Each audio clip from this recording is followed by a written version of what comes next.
Assalamualaikum warahmatullahi wabarakatuh. Bismillahirrahmanirrahim. Ashhadu an la ilaha illallah wa ashhadu anna Muhammadar Rasulullah. Allahumma sholli ala sayyidina Muhammad wa ala ali sayyidina Muhammad. Rabbi shrah li sadri wa yassir li amri wahlul 'uqdatam min lisani yafqahu qawli. Amin. Bismillahirrahmanirrahim. Salam hormatku, salam ta'zimku selalu buat para sahabat-sahabatku tercinta, baik yang ada di dalam ataupun yang ada di luar negeri. Semoga kita semua di tahun baru tanggal 1 Januari ini 2023, semoga kita dalam keadaan bahagia, keadaan selamat, keadaan damai di sisi Allah Subhanahu wa ta'ala dalam mengarungi kehidupan ini. Amin ya rabbal alamin. Alhamdulillahirabbil alamin. Sebelum kita mulai, marilah kita gemahkan di dalam nyawa, di dalam jiwa, di dalam hati, di dalam roh dan di dalam kehidupan ini dengan kalimah-kalimah thayyibah. Subhanallah walhamdulillah wa la ilaha illallah wallahu akbar wala haula wala quwwata illa billahil aliyyil azim. Sadaqallahul azim. Sebagai umat Islam, saya selama ini sudah melaksanakan perintah-perintah syariat-syariat agama Islam, sholat, zakat, ibadah, dan sebagainya. Namun selama ini saya tetap selalu menjadi musuhnya Allah. Selama ini aku tidak menyadari bahwa aku selama ini selalu memusuhi Allah, memusuhi Allah dengan hidup yang aku akui sebagai hidupku, memusuhi Allah dengan badan yang selama ini aku akui sebagai badan milikku. Aku menjadi musuh-musuhnya Allah dengan segala kegiatan aktivitas yang selama ini seolah-olah hanya menjadi milikku sendiri. Karena itulah aku menjadi musuh-musuhnya Allah. Karena inna sholati wa nusuki wa mahyaya wa mamati li halim, bukan lillahi rabbil alamin. Karena sholat yang kulakukan, ibadah, aktivitas yang kulakukan, bahkan hidup ini selama ini aku akui milik saya sendiri, bukan milik Allah. Itulah penyebabnya selama ini aku menjadi musuh-musuh yang terbesar bagi Allah. Kenapa? Karena yang terbesar, karena yang teragung, karena yang termulia di dalam dadaku Abdul Halim ini bukan Allah, tapi Abdul Halimnya yang maha besar, Abdul Halimnya yang maha tinggi, Abdul Halimnya yang maha mulia, Abdul Halimnya yang maha wujud, dan Abdul Halimnya yang maha hidup selama ini di dalam hatiku. Karena inilah aku dikatakan musuhnya Allah. Kata siapa? Bukan kata manusia, tapi kata Allah di dalam surat Al-Baqarah ayat yang ke-22. Mari kita simak bersama-sama.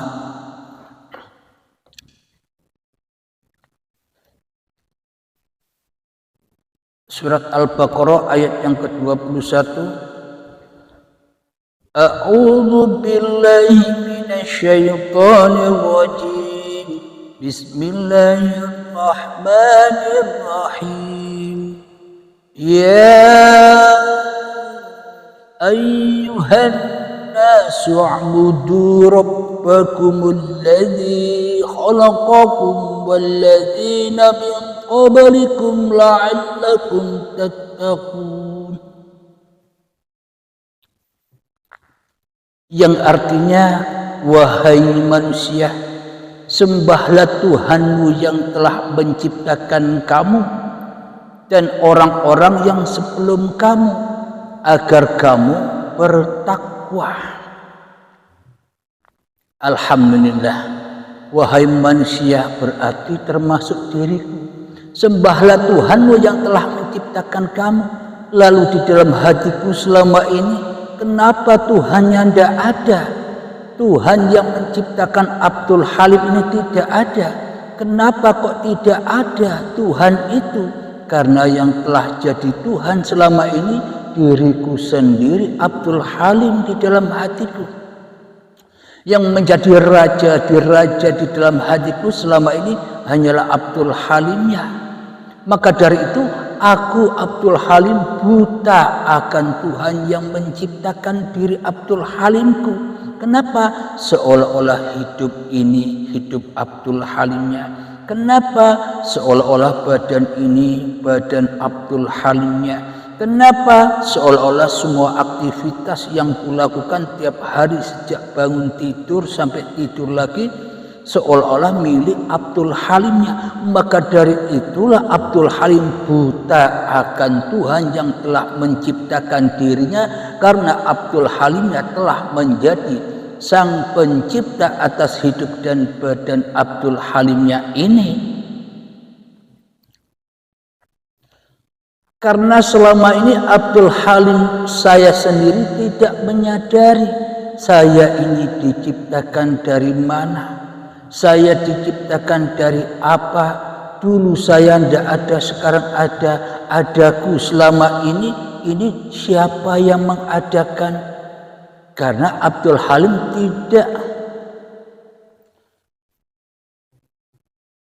mengerti atau tidak membaca keberadaan dirinya sendiri, yang mana hidup yang dulu dari tanah dengan hiduplah, dengan Tuhanlah cikal bakal badan ini diperjalankan dari tanah menuju tumbuh-tumbuhan, menuju buah-buahan. Dari tumbuhan itu dimakan oleh kedua orang tua, menjadi sel sperma dan sel telur, menjadi kumpalan darah, kumpalan daging, menjadi janin dan menjadi bayi yang suci. Karena kenapa Abdul Halim selama ini sok jadi Tuhan, sok jadi raja? Karena Abdul Halim tidak menyadari penciptaannya. Karena Abdul Halim tidak mengarungi dari mana ia diperjalankan. Seolah-olah Abdul Halimnya bisa jalan-jalan sendiri. Seolah-olah Abdul Halimnya bisa hidup-hidup sendiri. Seolah-olah Abdul Halimnya bisa berkuasa-kuasa sendiri atas hidup dan badan ini. Inilah tanda bukti bahwa Abdul Halim ini telah menjadi musuh-musuh yang menciptakan Abdul Halimnya. Karena Abdul Halimnya selama ini telah menjadi wujud, merasa wujud Abdul Halimnya daripada wujud Tuhannya. Sedangkan Tuhannya dikatakan Adam, tidak ada. Tuhannya dikatakan goib, tak wujud. Yang wujud hanya Abdul Halimnya. Lalu bagaimana mungkin Abdul Halim ini bisa mengabdi dan menyembah? Lalu bagaimana mungkin Abdul Halim ini dikatakan beragama dan bertuhan? Sementara di dalam dada Abdul Halimnya ini selama ini tak ada Tuhan selain Abdul Halimnya sendiri. Inilah yang dimaksud Abdul Halim selama ini telah lama memusuh-musuhi Tuhannya. Lalu kita lanjutkan ayat yang ke-22 dari surat Al-Baqarah. Sebelum kita lanjutkan, wahai manusia, sembahlah Tuhanmu yang telah menciptakan kamu dan orang-orang sebelum kamu agar kamu bertakwa. Siapakah orang-orang sebelum kita? Yaitu orang-orang yang sudah meninggal sebelum kita. Karena orang-orang yang sebelum kita itu orang yang sudah bertakwa. Apa sih bertakwa itu? Inna lillahi wa inna ilaihi raji'un. Datang dari Allah, kembali kepada Allah, mati. Jadi kita diutus oleh Allah untuk beriman, bertakwa seperti orang-orang yang sebelum kita, orang-orang yang sudah mati. Maknanya mutu qabla antal maut, matikan dirimu sebelum datang matimu, agar kehidupan ini sama dengan kehidupan mereka yang sudah meninggal. Kembali kemana? Kembali kepada Allah. Inilah yang diperintahkan oleh Kanjeng Nabi Muhammad sallallahu alaihi wasallam, innamal a'malu binniyah. Supaya apa? Supaya kita tidak jadi Tuhan di dalam diri kita, melainkan kita supaya lillahi ta'ala di setiap pergerakan-pergerakan tubuh ini. Contoh duduk, lillah di dalam hati kita, punyanya Allah. Berkata, lillah, Allah yang membicarakan. Melihat, lillah, Allah yang melihatkan. Mendengar, lillah, Allah yang mendengarkan. Menyaksikan, lillah, karena hanya Allah yang menyaksikan seluruh ciptaan-ciptaannya. Allah Maha menciptakan diriku, Allah Maha menyaksikan diriku, Allah Maha menyaksikan kucing-kucing, Allah Maha menyaksikan bunga-bunga, Allah Maha menyaksikan alam semesta ini. Bila tak ada uripi Allah, ya Abdul Halim tak bisa ngapa-ngapain, tak bisa hidup, tak bisa menyaksikan apa-apa. Inilah tanda bukti hanya Allah lah yang lebih wujud daripada wujud Abdul Halimnya. Ayat yang ke-22, الذي جعل لكم الأرض فراشا والسماء بناء وأنزل من السماء ماء فأخرج به من الثمرات رزقا لكم فلا تجعلوا لله أندادا وأنتم تعلمون.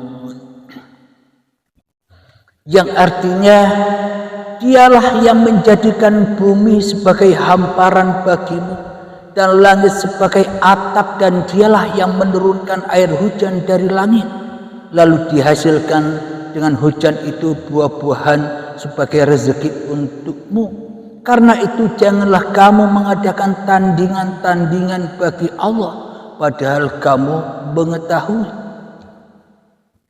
Inilah Abdul Halim yang selama ini selalu memusuh-musuhi Allah, selalu menanding-nandingi Allah dengan Abdul Halimnya, karena seolah-olah semuanya terjadi dengan sendirinya.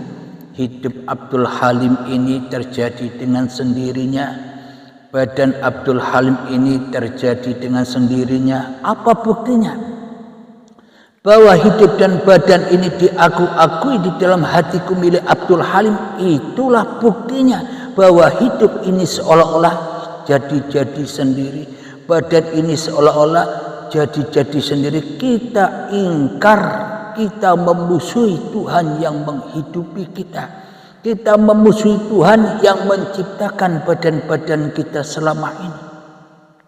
Itulah Abdul Halim yang selama ini mengadakan tandingan-tandingan yang selain Allah.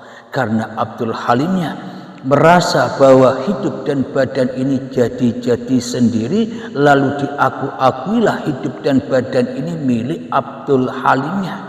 Apakah ini tidak dikatakan iman? Akidahnya orang-orang yang tidak bertuhan. Apakah ini tidak dikatakan golongan-golongan Fir'aun? Apakah ini tidak dikatakan golongan-golongan orang ateis yang tidak punya Tuhan? Kenapa kok tidak punya Tuhan? Karena hidup dan badan ini seolah-olah miliknya dan ciptaan-ciptaannya sendiri. Karena itulah kita selama ini, wahai sahabat-sahabatku, tidak menyadari bahwa kita selalu mengadakan tandingan-tandingan Tuhan yang selain Allah. Kita merasa diri kita yang lebih hebat daripada Allah. Kita merasa yang paling lebih wujud daripada wujudnya Allah, sedangkan Allah gaib, tak ada. Selama ini kita merasa yang paling kuat daripada kuatnya Allah. Selama ini kita merasa yang paling bisa daripada bisanya Allah. Itulah tandingan-tandingan kita kepada Tuhan yang telah menciptakan kita. Bila kita tidak segera kembali bertobat bagaimana? Kembalikan bahwa hidup dan badan ini bukan milik kita. Itulah taubat yang sebenar-benarnya taubat. Berarti kita sama dengan orang-orang yang sebelum kita. Siapakah orang-orang yang sebelum kita itu?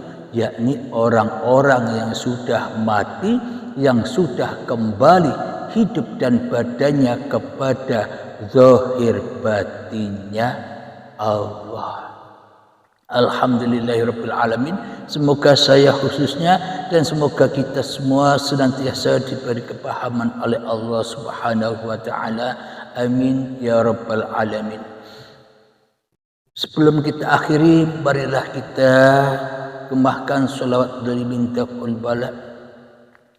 Allahumma salli ala sayyidina Muhammad wa asghiri zalimin bi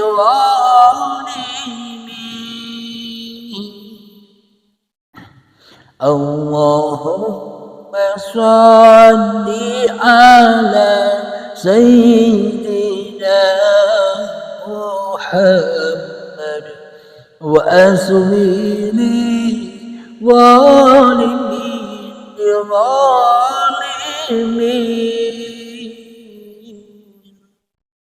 وأخرجنا من بينهم سالمين وعلى آله وصحبه أجمعين. Bismillahirrahmanirrahim. Alhamdulillahirabbil alamin. Allahumma ya qadhiyal hajat, Allahumma ya mujibad da'wat, Allahumma ya rafi'ad darajat, Allahumma ya muhillal muskilat, Allahumma ya syafiyal amrad, Allahumma ya kafiyal muhimmat, Allahumma ya dafi'al baliyat. ربنا اغفر لنا ولوالدينا وارحمهما كما ربيانا صغارا ربنا آتنا في الدنيا حسنة وفي الآخرة حسنة وقنا عذاب النار وصلى الله على سيدنا محمد وعلى آله وصحبه وسلم والحمد لله رب العالمين. آخر كلام. Assalamualaikum warahmatullahi wabarakatuh.